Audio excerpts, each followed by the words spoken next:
환자가 의사에게 자신의 환부를 보여주는 것은 부끄러운 일이 아니고 당연한 일이죠. 왜냐하면 그렇게 해야만이 정확하게 진단하고 또 처방하고 또 그 처방을 통해서 치료받을 수 있기 때문에 그렇습니다.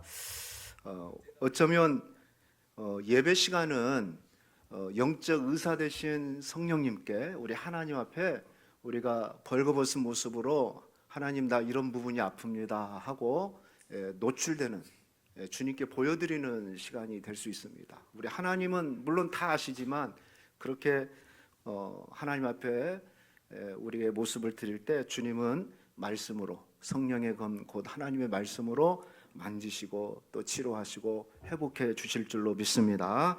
그래서 오늘 예배가 그런 시간이 됐으면 좋겠어요. 옛날 얘기 듣는 게 아니고 설교 듣는 게 아니고 내가 의사 앞에 영적인 의사 되시는 성령님 앞에 말씀을 듣는 시간이다.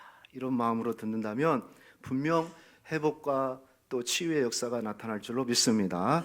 자, 소아시아 7교회 중에서 오늘은 5번째죠. 5번째 7교회가 있는데 그 5번째 그 교회가 어떤 교회예요? 4대 교회. 4대 교회. 뭐 4번째 교회란 말이 아니고 그 지역의 4대 교회인데 오늘 이 4대 교회는 7교회 중에서 3교회는 칭찬과 책망을 들었고 또 2교회는 칭찬만 들었고 서머나교회와 빌라델비아 교회는 칭찬만 들었고 그리고 여기 4대 교회와 또 라오디아 교회인가요? 그 교회는 책망만 들은 교회예요. 책망만 들었어요. 그러니까 그 책망 중에서도 야 이런 책망 들으면 안 되겠다 하는 교회, 제 생각에는 7교회 중에서 가장 치명적인 책망을 들은 교회가 이 교회예요. 정말 오늘은 이런 소리는 들으면 안 돼요. 할렐루야. 그래서 주님이 바로 책망부터 1절에 보니까 들어가는데 어떤 책망을 받았냐? 1절 보십시오. 내가 내 행위를 아노니, 우리 빨간 쪽 한번 읽어볼까요? 시작. 내가 내 행위를 아노니 내가 살았다 하는 이름을 가졌으나 죽은 자로다. 교회를 향해서 여러분 만약에 살아있는 사람한테 넌 죽었어 그러면 그것처럼 치명적인 또 굴욕적인 얘기가 없을 거예요. 나 이렇게 멀쩡히 살아있는데 죽었다고 하니까 그것처럼 심각한 얘기가 어디 있어요. 여러분 교회도 마찬가지예요. 교회도 아니 우리가 이렇게 예배드리고 있고 찬송하고 있고 기도하고 있는데 우리 주님이 오셔가지고 너희 교회는 살았다 하나 살아있는 것처럼 보이나 실상은 죽은 교회와 같다. 이런 소리를 듣는다면 얼마나 굴욕이고 얼마나 치욕적인 얘기겠습니까? 그런데 실제로 오늘 4대 교회가 그런 소리를 들은 거예요. 그런 소리를. 그러니까 상당히 심각한 얘기죠. 다 예배도 드리고 찬양도 하고 기도도 하고 할 거 다 하는데 오늘 주님이 너희 행위를 아는데 우리 행위를 주님이 구체적으로 보시면서 너희가 스스로 생각할 때는 살았다 하나 살아있는 것처럼 보이나 너희는 죽은 교회다. 죽어가고 있다. 뭐 이렇게도 이해할 수 있겠죠. 역사적으로 보면 이 4대라는 지역은 아마 7지역 중에서 가장 찬란한 그런 역사를 가지고 있습니다. 이 터키 지역이 다 그렇지만 이 소아시아 지역이 다 그렇지만은 특별히 이 터키 여기 가면은 이 4대 지역을 가면은 아르테미 신전 기둥만 78개 되는 거대한 그 신전이 있는데 지금은 물론 이제 그런 고적 유적으로만 남아 있는데 역사가들에 가면 당시에 거기서 뭐 연회가 열리고 오락이 열리고 막 축제 항상 축제였어요. 왜냐하면 여러분 이 고대에서 가장 부유했던 니디아 왕국이라는 게 있어요. 니디아 왕국이 있는데 얼마나 부유했냐면 세계에서 최초로 금과 은을 가지고 화폐로 만든 그 지역이 4대 교회고 또 니디아 왕국이었어요. 그러니까 4대 지역은요 금 재굴이 많았어요. 얼마나 금이 많았냐? 돈을 금으로 만든 최초의 지역이 바로 이 4대 지역이었습니다. 자, 지금은 뭐 폐허된 잔해뿐이 없지만은 이런 이유 때문인지 4대 지역은요 늘 돈이 풍성했어요. 풍성했어요. 앞에 우리가 예배소나 서마나 버가모 두아레아 교회는 우리가 들어서 잘 알지만은 교회가 무너졌고 어려움을 당했던 이유는 예부의 이단들의 잘못된 교리들이 들어와 가지고 교회를 침몰시켰다면, 이 사대 교회는 좀 달라요. 예부의 침입보다는 뭐 이단들이 들어오고 뭐 어떤 핍박에 의해서 교회가 문제가 생긴 게 아니고 그 내부의 문제였어요. 내부의 문제. 어떤 내부의 문제겠어요? 아까 얘기한 대로 금이 많아요. 돈이 많아요. 그러니까 교회도 부자였어요. 교회가 부자다 보니까 그 교회가 재물의 영향을 받은 거예요. 재물의 영향을. 처음에는 와, 재물 관리 잘하면 된다. 이렇게 하나님이 우리에게 풍성하게 해주셨다. 너무 좋죠. 그런데 나중에 보니까 이제는 재물이 교회를 다스리기 시작하는 거예요. 재물이, 물질이 교회를 끌어가는 거예요. 그래서 소위 말해서 교회가 재물에 빠져버린 거죠. 만몬주의, 물질주의에 빠져버린 거예요. 서서히, 한 번에 빠지지 않고 서서히 빠져버린 거죠. 처음에는 와, 교회가 부자니까 좋다고 생각했어요. 근데 나중에는 교회가 물질의 지배를 받게 된 거예요. 그래서 자신들도 모르게 복음을 통해서 세상을 변화시키기보다는 세상에 이 재물의 눈이 멀어지고, 그리고 복음보다는 재물의 소망을 두고 이렇게 살게 된 거죠. 그러다 보니 오늘 예수님이 그 사대교회를 향해서 아주 혹독한 책망을 합니다. 살았다 하는 이름을 가졌으나 죽은 교회다.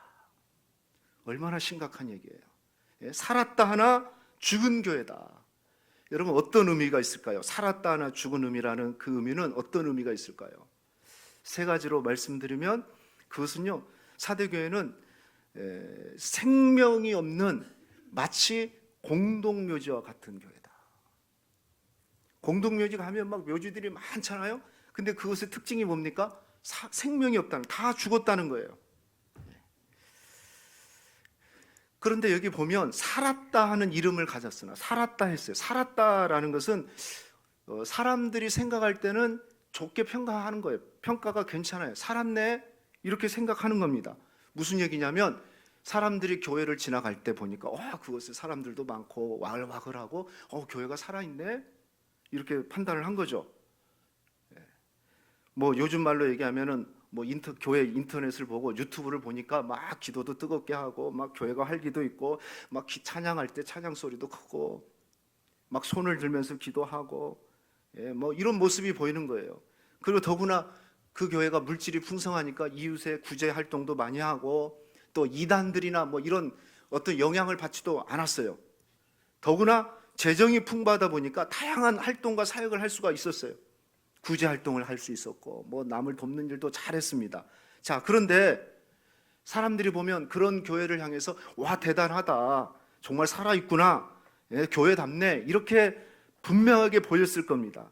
그런데 그런 교회를 향해서 주님의 눈은 피할 수가 없었습니다. 주님의 눈은 뭐라고 얘기했습니까? 너희가 죽은 교회다. 너희가 죽은 교회다. 살아있는 것처럼 보이지만 마치 영적인 공동묘지와 같은 죽은 모습을 주님은 발견한 겁니다.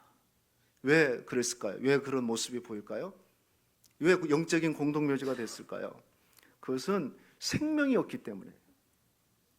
생명이 없어요. 예수님의 생명이 없는 교회. 여러분 기억하셔야 돼요. 생명 없이도 신앙생활이 가능해요. 물론 진정한 신앙생활이라고 할 수는 없지만 형식과 종교심에 의해서 신앙생활이 가능해요. 생명 없이도 찬송할 수 있고, 생명 없이도 봉사할 수 있고, 생명 없이도 기도할 수 있고. 그래서 사람들은 그런 교회를 향해서 괜찮은 교회네, 살아있는 교회네, 이렇게 보일 수 있듯, 저분 이렇게 보면 참 열심히 해, 신앙생활 참 열심히 해, 사람들이 그렇게 평가를 해요. 그런데 주님이 볼 때는 아니라는 거죠. 죽어가고 있든지 죽어 있는 교회라는 겁니다.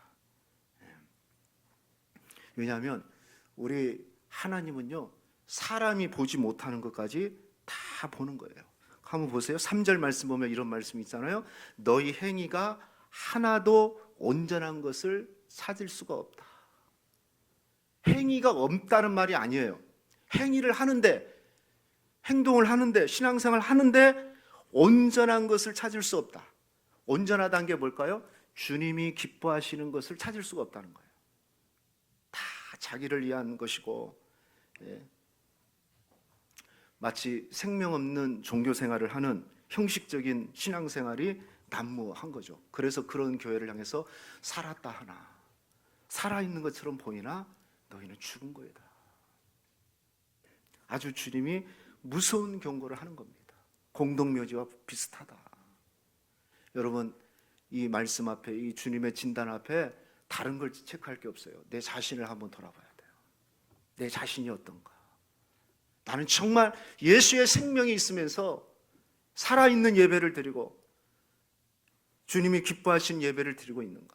사람들이 보면은 야, 저 집사님, 저 성도님은 참 대단해, 열심히야 막 그러는데 실상은 어때요? 죽어가고 있는 그런 모습이라면 오늘 이 말씀을 통해서 우리는 주님의 경고를 듣고 다시 깨어나야 될 줄로 믿습니다. 살아나야 되거든요. 공동묘지가 되면 안 되죠. 교회가 공동묘지가 되면 되겠습니까? 우리의 영적인 상태를 진지하게 점검하시기를 주의 이름으로 축복합니다. 또 이 살았다나 죽은 교회의 모습은 어떤 교회냐면 명목상 그리스도인들로 가득 찬 교회를 얘기해요. 명목상, 이름만 그리스도인.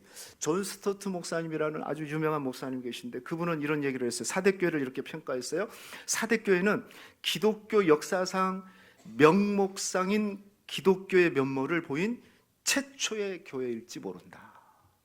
명목상이라는 게 뭐냐면 이름만 있는, 명목상 그리스도인은 이름만 있는 교인, 이름만 있는 교인이지 실제는 그리스도인이 아니라는 거죠. 이름은 기독교인, 나도 신자, 나도 직분 받았어 이렇게 얘기하지만 그의 삶, 그의 가치관, 그의 언행을 보면 전혀 그리스도인이 아닌 거죠. 전혀. 그래서 마치 가짜죠, 짝퉁이죠.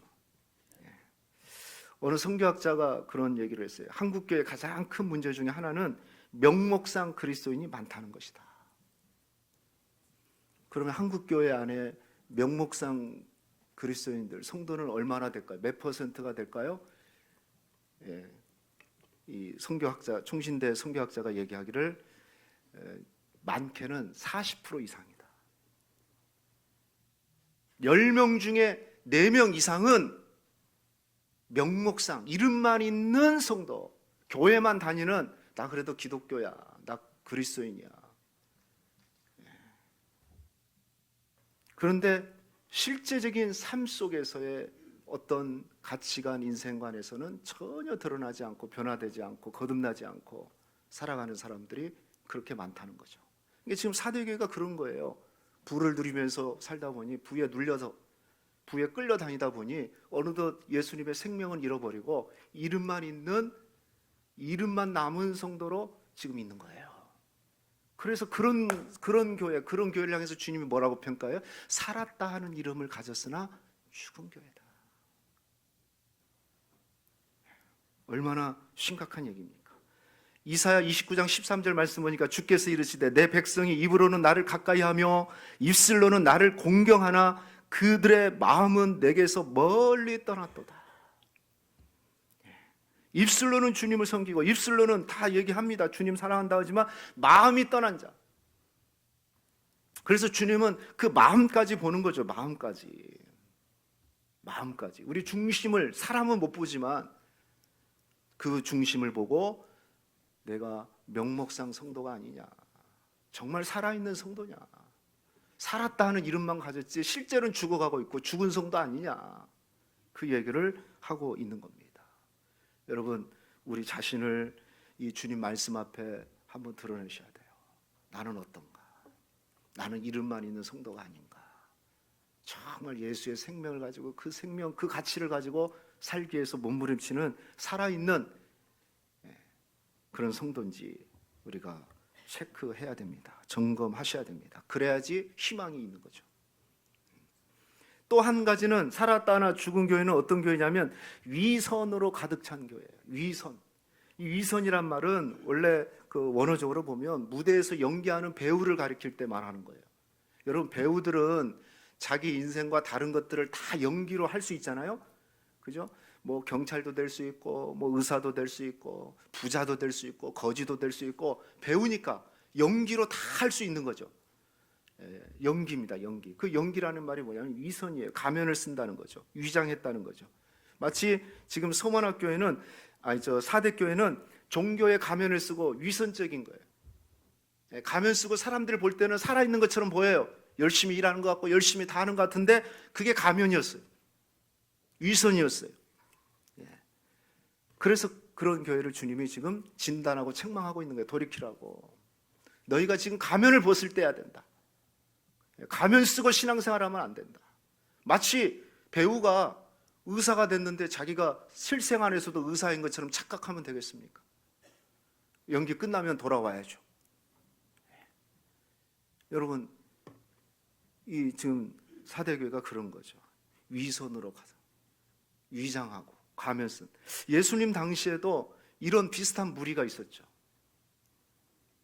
누굽니까? 바리새인들이죠. 예수님 당시에 바리새인들은 스스로 자신들이 상당히 하나님을 신실하게 믿는 영적인 사람이라고 생각했어요. 신실한 사람이라고 생각했어요. 그래서 누구보다도 경건하고 또 그런 명성을 얻기 위해서 사람들이 보는 데서 구제하고 사람들이 보는 데서 기도하고 기도 시간이 되면은 시장이든 장소와 상관없이 멈춰 서서 그곳에서 두 손을 들고 나는 이렇게 경건한 사람입니다 하고 두 손 들고 기도하고 금식하는 중에는 사람들에게 보이기 위해서 얼굴이 초췌한 모습을 그대로 노출시키면서 나 기도하는 사람이야 하면서 보여줬던 사람들, 그게 바로 바리새인들이거든요. 이런 사람들은 위선자들이라고 그래요. 위선자. 자, 이런 사람들을 향해서 주님이 뭐라고 평가합니까? 마태복음 23장 27절 28절 말씀 보시면 화 있을진적 외식하는 서기관들과 바리새인들이여 회칠한 무덤 같으니 겉으로는 아름답게 보이나 그 안에는 죽은 사람의 뼈와 모든 더러운 것이 가득하도다. 이와 같이 너희도 겉으로는 사람에게 옳게 보이되 안으로는 외식과 불법이 가득하도다. 겉으로는 사람에게 옳게 보이려고 화려합니다. 그런데 그 안에는 외식과 불법, 위선이 가득하다. 이런 말이죠. 그래서 그들을 향해서 뭐라고 그럽니까? 이 화 있을진저 외식하는 자. 외식은 식당에서 밥 먹는 거 외식이 아닙니다. 위선자, 겉과 속이 다른 자, 바리새인들. 그래서 회칠한 무덤이 있는데 그 겉을 칠했어요. 무슨 페인트를 칠하는데 하얗게 칠했어요. 그러면 딱 보면은 무덤이 하얗고 너무 예쁘다. 그런데 돌을 딱 옮겨보면 그 안에는 사람의 뼈와 더러운 것이 가득한, 그걸 지금 비유로 얘기하는 거예요. 그게 바로 바리새인들의 위선이거든요. 겉과 속이 다른. 지금 사대교회가 마치 그런 거예요. 그런 거. 겉과 속이 다른. 살았다 하는, 겉으로는 살았다 하는 것처럼 보이지만, 살아있는 것처럼 보이지만 속은 죽어가는 겁니다.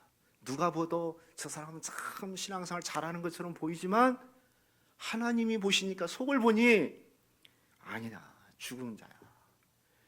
여러분, 이거 얼마나 심각한 문제입니까? 예수님이 보기에는 신자인데, 신자가 아닌데 자기가 생각할 때는 신자라고 생각하고, 예수님이 보면 지금 죽은 자인데 자신은 살았다고 생각하고, 이대로 가면 멸망으로 가는데 자기는 멸망받지 않고 영생을 얻은 자라고 살아가니 이게 얼마나 심각한 문제입니까? 그래서 여러분, 우리의 신앙생활은 그 기준이 내가 아닌 주님이 기준이 되셔야 돼요. 성경이 기준이 되셔야 돼요. 그리고 그 성경과 주님 앞에는 우리가 자기 자신을 아주 철저하게, 아주 세밀하게 기준을 삼고 사셔야 돼요. 내로남불이라고 말이죠. 다른 사람한테는 아주 철저하게 집에서 왜 그렇게 하고 막 그러지만 자기 자신한테는 너무 관대해서 아무 문제 없는 것처럼 자기 자신은 말씀 앞에 드러내야 되거든요. 그래야지 살 수 있는 길이 열리는 거죠. 치유되는 길이 열리는 거죠. 의사 앞에 숨겨서 좋을 게 뭐가 있어요? 나 여기가 아파요, 여기가 아파요. 그걸 부끄러움 없이 보여주니 성징기 되고 진단하고 처방하는 거 아니겠어요? 그래야지 낫는 거 아니겠어요? 그런 거예요. 그래서 우리는 주님 앞에 또 성경의 기준에서 모든 사람이 옳다고 해도 성경이 아니면 아닌 것이고, 모든 사람이 틀리다 해도 하나님이 옳다고 하면 옳은다, 하나님이 기준이 돼가지고 우리의 영적인 상태를 또 건강을 진단할 때 그 다음이 답이 오는 것이지, 그냥 관대하게 이래도 좋네 하고 가다가는 큰일 나죠. 자, 이런 심각한 교회에 주님이 찾아오신 겁니다. 사대교회에 찾아오신 거예요. 주님이 찾아오셨다는 것은요, 찾아오신 것만으로도 아직까지는 기회가 있다. 오늘 이 시간에 우리가 이런 말씀을 들을 수 있다는 것은 아직까지는 기회가 있다. 예수님은 포기하지 않았다는 거죠. 만약에 포기했으면 그 교회 찾아가지도 않았을 거 아니에요. 시원하게 사대교회를 칭찬한 게 하나도 없는데 칭찬할 것이 별로 없어요. 그래서 1절부터 바로 책망으로 들어갔어요. 하지만 그 교회를 포기하지 않은 겁니다. 아직 절망 가운데 이르기는 너무 이르다. 그래서 다시 희망을 주고 회복시켜 주시기 위해서 주님이 지금 찾아가신 겁니다. 그 희망을 어디에서 찾았냐? 4절입니다. 4절. 한번 우리 4절은 같이 한번 읽어볼까요? 시작. 그러나 사대에 그 옷을 더럽히지 아니한 자 몇 명이 내게 있어 흰 옷을 입고 나와 함께 그들은 합당한 자인 영고라. 그러나 그랬어요. 그러나 책망할 것으로 너무 심각하지만, 그러나 사대에 그 옷을 더럽히지 아니한 몇 명이 있다. 그러니까 다 지금 죽어가는 교회는 아니라는 거죠. 몇 명이지만, 제가 볼 때 몇 명이라는 것은 아주 극소수지만 하나님은 거기서 소망을 찾았어요. 흰 옷을 더럽히지 않았다는 것은 행실이 깨끗하다는 거죠. 아직 세속주의, 물질주의, 만몬주의에 물들지 않은 그 성도들이 몇몇이 있는 거예요. 그리고 주님은 거기에서 희망을 찾는 거죠. 흰 옷을 입고 나와 함께 다니리니 그들은 합당한 거다.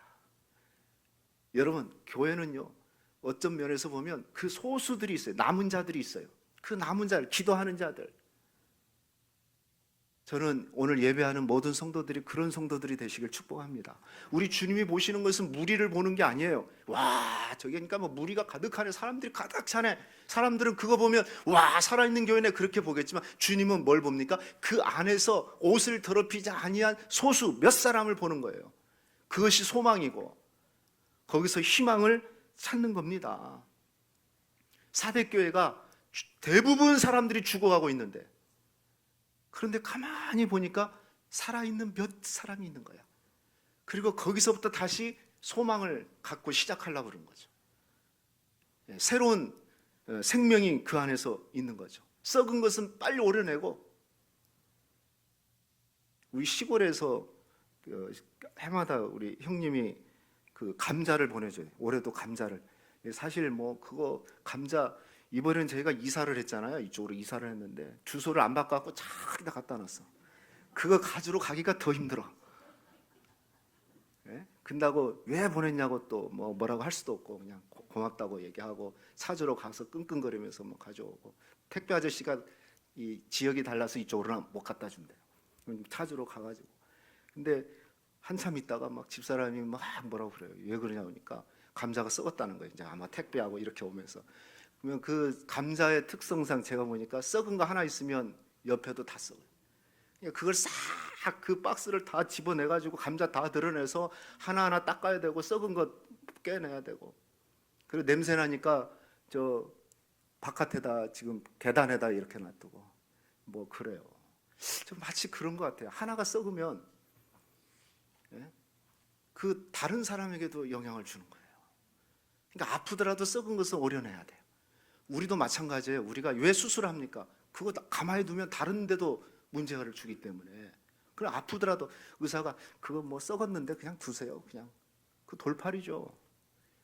그거 가만히 두면 큰일 납니다. 잘라내야 됩니다. 그런데 힘들어요. 아파요. 그래도 살려면 해야 돼요. 그러면 해야 되는 거잖아요. 지금 사대교회가 그런 거예요. 썩은 부분이 너무 많은데 그거 오려내야 되고, 그리고 남아있는 몇몇의 작은 흰옷 입은 자들을 더럽히지 않는 그들을 통해서 하나님은 소망을 가지고 가는 겁니다. 저는 여러분 여기 계신 우리 성도님들이 옷이 더럽히지 않는 남은 자들 되시기를 축복합니다. 아, 주님 보시니까 너희가 소망이야. 절대로 기억하세요. 주님은 많은 무리를 보는 게 아니라 그 안에서 자신의 옷을 더럽히지 않은 정말 생명 있는 소수를 보고 거기서 희망을 찾고 소망을 찾는 겁니다. 교회도 마찬가지예요. 교회도 보면 정말 간절하게 기도한 사람은 소수입니다. 소수예요. 근데 그 소수를 통해서 하나님의 역사가 일어나는 겁니다.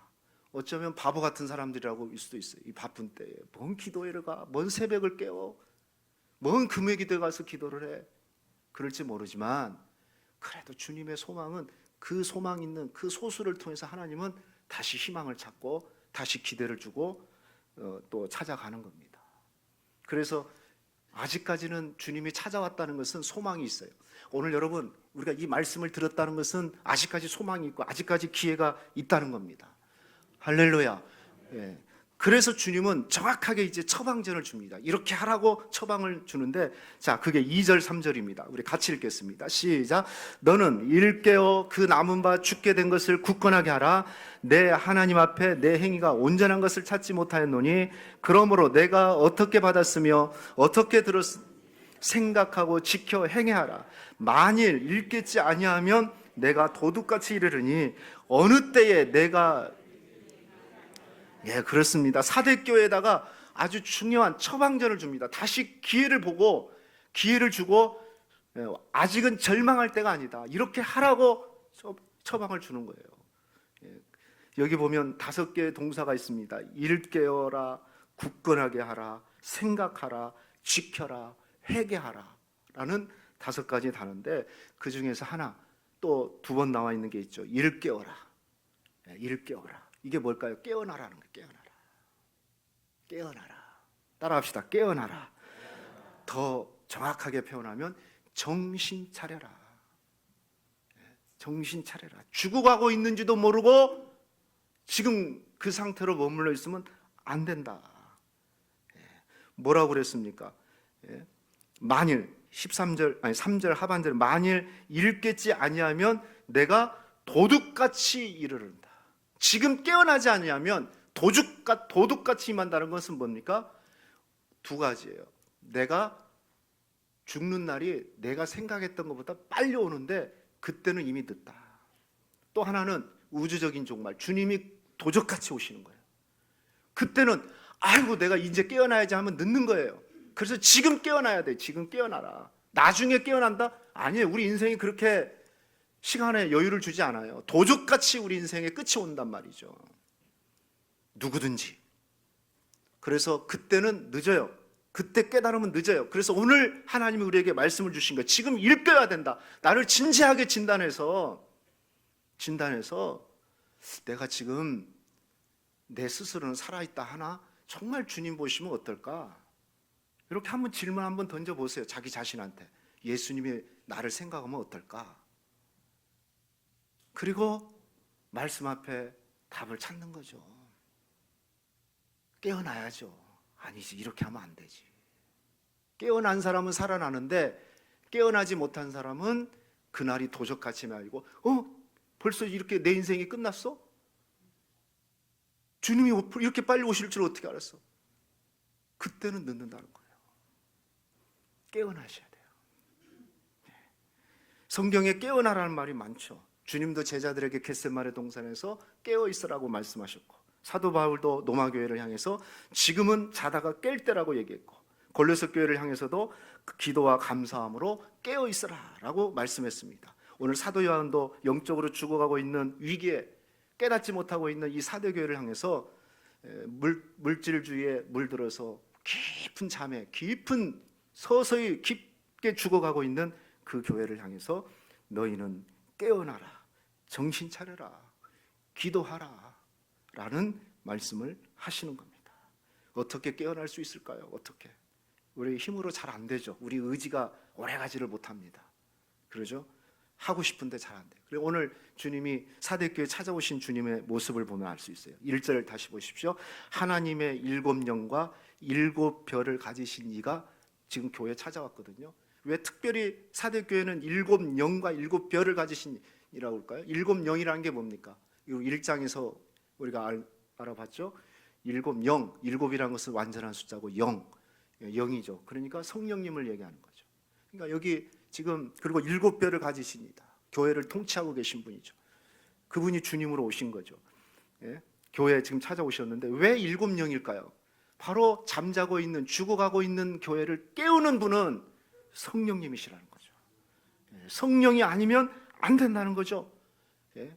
그래서 에베소서 5장 18절 술 취하지 마라 이는 방탕한 것이니 오직 뭐하라? 성령으로 충만함을 받아라. 성령의 지배를 받아야 된다. 신앙생활 잘하는 비결은 다른 것이 없어요. 성령의 지배를 받는 거예요. 왜 술과 성령을 같이 비유를 했을까요? 술 취한 자는 술의 지배를 받듯이 성령 충만한 자는 성령의 지배를 받는 겁니다. 근데 에베소 6장 17절 말씀에 보니까 성령의 검 곧 하나님의 말씀을 가지라 그랬어요. 그러니까 성령의 역사는 성령의 검 곧 하나님 말씀 아래서 역사하는 거죠. 성령 충만이라는 것은 다른 게 아니에요. 말씀으로 충만하셔야 돼요. 오늘 여러분 그래서 성경에 뭐라고 그랬습니까? 오늘 맨 끝절에 6절 말씀에 보니까 귀 있는 자는 성령이 말하신 것을 들어야 된다. 들을 귀 있는 자가 복이 있는 거예요. 그러니까 오늘 여러분이 말씀이 들리면 복 받은 기죠.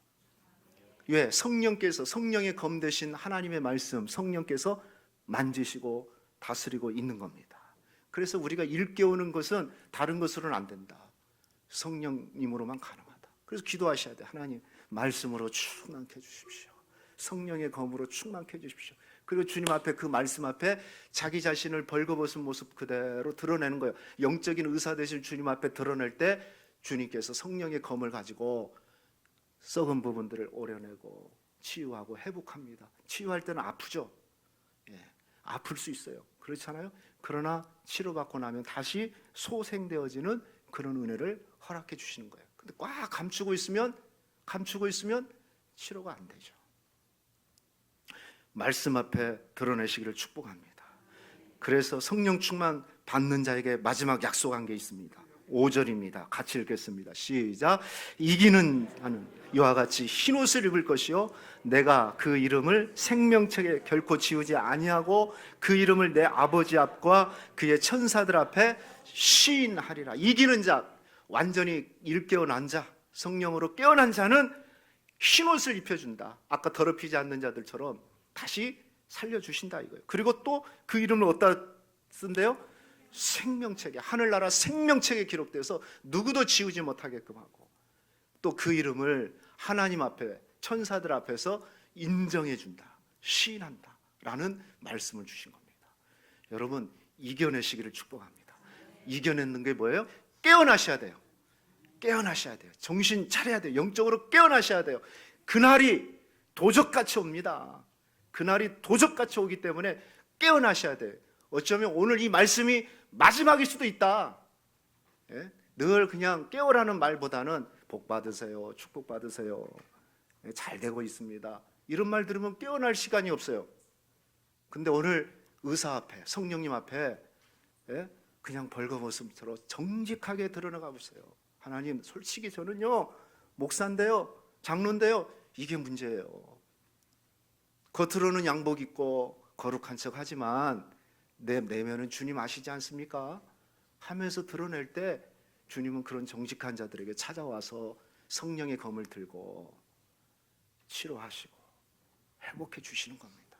그리고 그 인생이 흰옷 입은 자로 영원한 생명책에 기록된 자로 살 수 있게 되는 겁니다. 기회가 많지 않습니다. 기회가 많지 않아요. 오늘 저와 여러분이 오늘 사대교회를 진단하고 처방한 거, 제가 언젠가 그런 얘기 했잖아요. 병원 의사에게 찾아가면 의사가 처방전을 주잖아요. 처방전. 그 처방전에 약을 3일치를 와가지고 아침 저녁으로 몇 끼 먹고 식후에 먹으세요, 어떻게 먹으세요, 이렇게 다 하잖아요. 근데 어떤 어리석은 자가 처방전을 딱 받아놔서 야 이제 됐다, 처방전 받았으니까 종이, 예? 이 처방전 딱 받았어요. 그러니까 이거 들고 처방전을 구부려가지고 씹어 먹어요. 그러면 나은 줄로 알고 있어요. 그게 아니잖아요. 처방전은 뭡니까? 여기에 기록한 것들을 그대로 실천해라는 거죠. 오늘 주님이 우리에게 처방전을 주셨는데 귀로 듣고 그냥 끝나면은 마치 처방 이 종이 하나를 먹는 거하고 똑같아요. 그건 낫지 않습니다. 여기 있는 그대로 가야만이 살아날 수 있는 거예요. 오늘 깨어나라는 주님의 말씀, 정말 진지하게 내 자신을 말씀 앞에 드러내시고 회복할 때 주님 그는 언제든지 오시 도적같이 와도 주님 맞이할 수 있고 영원한 하나님 나라의 승리자로, 이기는 자로 쓸 수 있을 줄로 믿습니다. 이런 은혜가 저와 여러분에게 있기를 주의 이름으로 축원합니다.